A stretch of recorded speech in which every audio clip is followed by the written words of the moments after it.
O yra žinių, kad Jėzus pats ir pavedė Judui tą negarbingą misiją, kad išsipildytų raštai. Ar ne pats Jėzus dar prieš tai neminėjo savo mokiniams, kad vienas iš jūsų mane išduos? Antras Jėzus atėjimas tai ne prisikėlimas. Prisikėlimas įvyko 3 dieną po mirties, o ne antras sugrįžimas. Kristina. Visų pirma, dėl Judo.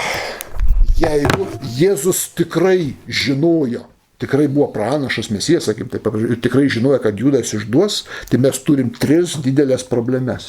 Jeigu imsim šitokią versiją. Imam versiją, kad Jėzus nežinoja, tai logiškiausia. Tada jis ne pranašas, viskas tvarko problemą. Bet jeigu jis tikrai žinoja, kad Jėzus išduos, ir čia toks planas buvo Dievas sumanyti, tai mes turim 3 didelės problemas, rodyti, kad čia krikščionybė yra satanizmas apie Dievą.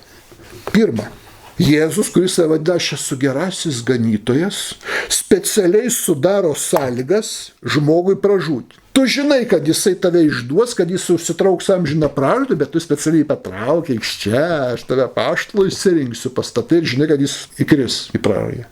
Jeigu tu žinai, kad žmogus, pavyzdžiui, puls gerti, jisai užkoduotas, ar tu jam statysi alkoholį prieš akis, dar kažką, gundysi. Sako, kas papiktintų bent vieną iš šitų mažutėlių, geriau girnų akmenį ant kaklo užsidėti. Papiktinimas tai yra sudarimas sąlygų padaryti nuodėmę. O pats tu papiktini, pasiemi Judą. Žinai, kad jis vagis, ane, duodi jam kasą. Po to žinai, kad tave išduos.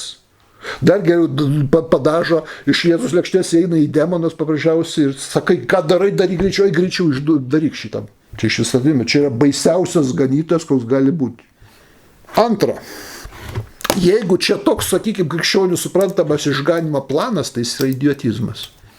Dievas taip suplanavęs buvo, kad žmonės išganyti Jėzus turi mirti, nukentėti, o vienas turi išduoti ir pražūti amžinai. Taip sutvarkęs Dievas buvo. Tai kas čia per Dievo planas, kad vienas kankinamas būtų už kitų nuodėmę, o kitas eitų į pražūtį amžinai, pražūti. Turi kažkas pražūti, bet tu pražūsi viską, bet čia išganimo planas. Čia kvailystė, čia idiotizmas, kur čia teisingumas, kur čia meilė, kur čia gailestingumas.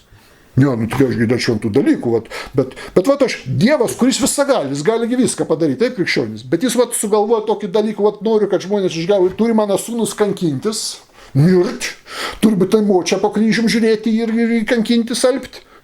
O trečias dalykas, tai palaukit tada. Jeigu čia toks Dievo planas, kad Judas būtinai turėjo išduoti, palaukit, Judas turi būti gerbiamas, jį šventuoju paskelbkit. Šalia švenčiausios mergelės Marijos irgi nekaltai pradėta. Taigi jo dėka jūs esat atpirkti, jūs turite atleidimą, eitumėt visi tamsybės į pragarus ir neturėtumėt jokio išganimą, nusikažin ką be gero darytumėt paprasčiausiai be šito. O dabar du žmonės sutvarkėm šitą visą reikalą. Jėzus savo kančią ir Judas savo išdavystę. O jeigu Judas būtų išdavęs, planas viskas nepasiseka. Jūs suprantate, koks tai surrealizmas, kokia tai nesąmonė. Antras Jėzus atėjimas tai ne prisikėlimas. Prisikėlimas įvyko 3 dieną po mirties, ne antras sugrįžimas. Tai čia žinoma visiems aišku, kad antras Jėzus atėjimas ir neprisikėlimas nieks jo ir netapatina. Antras Jėzus atėjimas, po prisikėlimo dar nepraeis šita visa karta.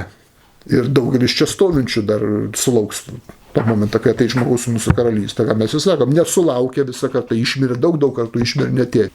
Mato 24 skyrių nuo 30 iki 34 eilutės. Tada danguje pasirodė žmogaus sūnų ženklas ir visos žemės giminės raudos ir pamatys žmogaus sūnų ateinant dangaus debesys su galybė ir didžia šlovė. Jis pasiųs savo angelus su karžiais trimitų garsais, jie surinks jo šimtus iš 4 žemės pusių nuo vieno dangaus pakraščio kito. Pasimokyti palyginimą iš figmedžių, šakas suminkštėjęs, sprogs lapai, žinote, kad tai vasara. Taip pat visą išvydę, žinokite, jog tai arti prie durų. Iš tiesų, sakom, šį kartą nepraeis, iki visą tai vyks. Apie kokią kartą kalba čia Jėzus? Jėzus pats paaiškina kitoj vietą, apie kokią kartą kalba, kada viskas įvyks. Mato 16:28, paaiškina pats Jėzus. Iš tiesų, sakau jums, kai kurie iš čia stovinčių neragaus mirties, kol pamatys žmogus sūnų ateinantį į savo karalystę.